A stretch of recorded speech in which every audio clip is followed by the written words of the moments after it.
Hi everyone. Today I want to talk about the vibrations that we are continuously putting out with our minds and the impact that it has on us. So, every thought and every emotion, there are two ways that vibrations are sent out, thoughts and emotions, and emotions vibrate deeper than thoughts do. So, when we want to manifest something, we think the thoughts that we want to think and we feel it. And the more we feel it, when we want to manifest, the more we feel what we think we have gotten, the more we get it, the more likelihood that we get it.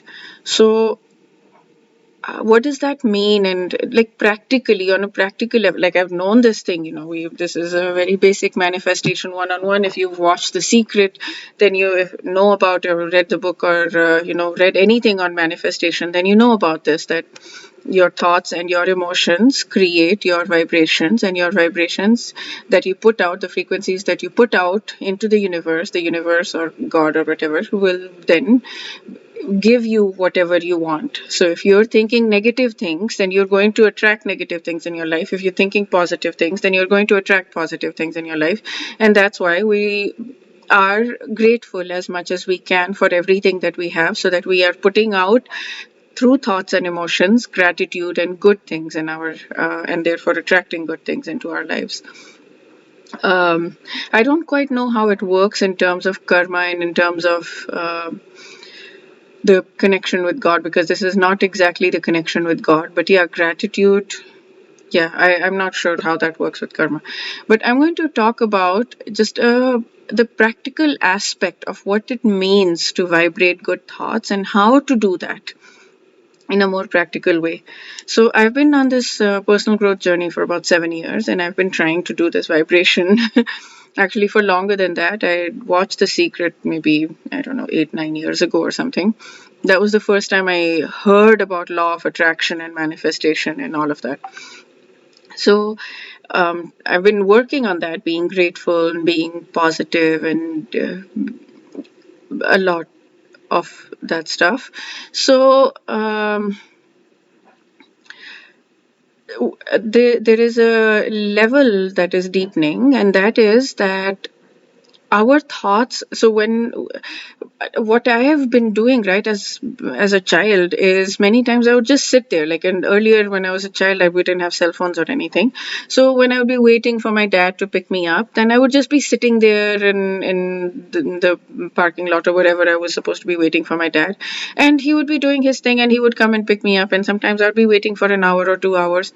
And I realized I don't need anything. I'm just very happy with my thoughts, and I will just allow my thoughts to run wild and think and all of that. And then as I grew older, everybody was talking about overthinking, and we're overthinking, and what is like. But I like thinking, and I'll journal, and I'll journal for hours. I've been doing that since I was 17. I've been journaling. Sometimes I'll journal for hours. And I use that as an escape mechanism sometimes, because I don't feel like doing anything. So I'll just journal. But basically I'm letting my thoughts run wild, and and those thoughts could be anything, right? Those thoughts are many times negative, not just positive. Mostly I would say they're negative, and I'm working through stuff, or like, how do I do this, how do I handle this, or something like that, and I would get answers while journaling, which was great. So even 2 years ago, I remember I was walking. I used to do these walks to the lake every day. I still do, but not as often to the lake. I walk other places. But in that walk, I remember just allowing myself for months. I was getting angry, like I was angry with something that I was thinking of. I was ruminating on something, but I was angry with I don't know, with God. And I was journaling, and I would journal at the end of that, and then I would walk again the next. Maybe every 2 or 3 days, I was having this bout of anger that would last about 10, 15 minutes, and I would journal. I would allow myself to go through it. I would allow myself to feel through the anger, and I would journal about it. And every day it went a little bit deeper, so I was very happy, because every day my thoughts were getting a little deeper, and my the reason for my anger was getting clearer. So all of this stuff about overthinking and everything, I was like, I don't feel that it's wrong. I feel that it's good to allow my thoughts to run, because I'm getting deeper and deeper with my thinking, and it's intellectual thinking, and it's a good thing. Now I'm starting to question it. So yes, I do believe that thinking is good. So I don't like the word overthinking, because overthinking depends on what you're overthinking about. If you're overthinking negative things or things that you don't, negative is like if you're overthinking about things that you don't want to attract in your life, if you're thinking about thoughts that don't serve you, then yes, that's overthinking. But if you're thinking about thoughts that serve you, then you're not overthinking. You can use your mind as an enemy or as a friend. So if you're thinking thoughts or feeling emotions that don't serve you, then you're using your mind as an enemy. And if you're thinking thoughts that do serve you and feeling emotions that do serve you, then you're not overthinking. Then you're actual good thinking and good feeling, not overthinking and overfeeling. So what I've come to realize is that, like right now, my focus is I want to build my connection with God, with Krishna. So I want to think about Krishna all the time. I want to think about God all the time. That's me using my mind as a friend. So whatever it is for you, you want to start a business, you think about the business all the time in terms of a positive, like what can I do now? What should I do next? How should I improve? What should I, like all of that stuff. So you can think that. If you want a relationship, if you want to get married, you think about that. Like you visualize and picture and imagine yourself being very well loved by the person you're with, and you visualize that. So whatever it is that you want to do, you think about that and you feel into that, and that's, you're vibrating in that way. So, and one way to do that is surround yourself with that kind of stuff. Like if you're looking to get married, then watch stories or listen to stuff that talk about really good marriages, or you read books about that, or you feed your mind with whatever it is that you want. You feed your mind with that. And so what I am feeding my mind with is Krishna right now. That's my goal, is I want to build a very good relationship with Krishna. So I'm feeding my mind with that all day long as much as I can. So how do you feed your mind? Like so the question was then that, do I allow myself to just think whatever I want to, like I've been doing all my life? I love like free thinking and free journaling and just letting my thoughts run wild. And I switch from negative thoughts to positive thoughts, but generally I let my thoughts run wild. So yes, I would say that it's a good thing to allow your thoughts to run wild if you know that they are running wild more in a positive direction than in a negative direction. And if you know that you're not at that place yet, and I'm not at that state, I am working towards switching all the time, but the good thing in that case is to not allow the thoughts to run wild, but to feed the mind with things that actually serve you. So in the way that, listen to podcasts or whatever for things that you want. So in my case, I would listen to spiritual lectures or things like that all the time. So when I wake up, I lose time so much. Like for 1 hour, I'm just brushing or cleaning the kitchen or cleaning the bathrooms or something. Like I'm doing stuff, walking around, not using my mind in a constructive, positive way. So I think Tony Robbins and a lot of people talk about that you should feed your mind and you should have no extra time. So I can just put on my headphones while I'm doing everything else, while I'm doing my general cooking or cleaning or whatever it is that I'm doing. I can keep the headphones on me, and I can listen to stuff. I can feed my mind.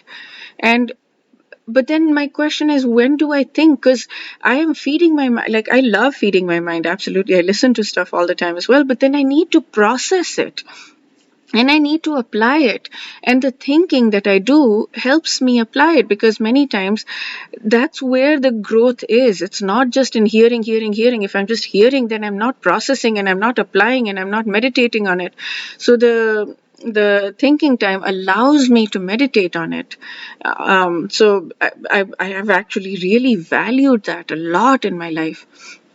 And now I'm questioning that again, because there has to be a balance, and I don't know exactly when or how that balance is. So I guess this video is I'm bringing up questions here rather than necessarily answering questions in this video. um, but the application. So one of the things that I'm very proud of in my life is my ability to apply things, because I will think things, And I will contemplate on it, and it will happen naturally. So it will happen naturally when I'm cooking and cleaning and things like that. But along with that, I will also get the negative stuff. But I will also get the positive stuff, and I will make progress in a deeper way. I will be able to really apply what I'm learning. When I'm listening to lectures, I cannot just listen. I will listen to literally two sentences sometimes, and I will pause it and I will think about it, how to apply it. So it starts off with thinking about how to apply it for the first few minutes, and then my mind wanders somewhere else, and then I keep bringing it to how to apply. So I'll go back and I'll start the lecture. I'll rewind like 30 seconds and I'll listen to it, and I'm like, oh yeah, that's what I was. This is what I wanted to apply. And then I would pause and then I would rethink about applying. But if I don't do that application stage and if I just keep listening, then I'm not making progress in terms of applying it into my life. So yeah, re-listening to it sometimes really helps with the applying as well. But for the application, you really need to think. So there must be a way to really focus and think, or just, basically what I'm doing is just keep at it. The mind wanders. I lose an hour or something or 2 hours, and then I come back to the lecture and I listen to those two sentences again, and I'm like, oh yeah, that's where I was, and then I will think again. So maybe that is.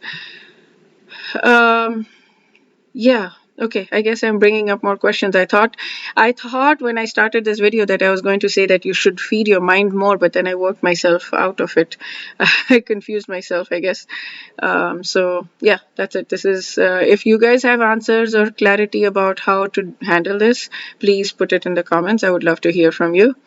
Uh, yeah, this is okay. Wish you a beautiful day with more clarity than I'm having right now. Radhe Radhe.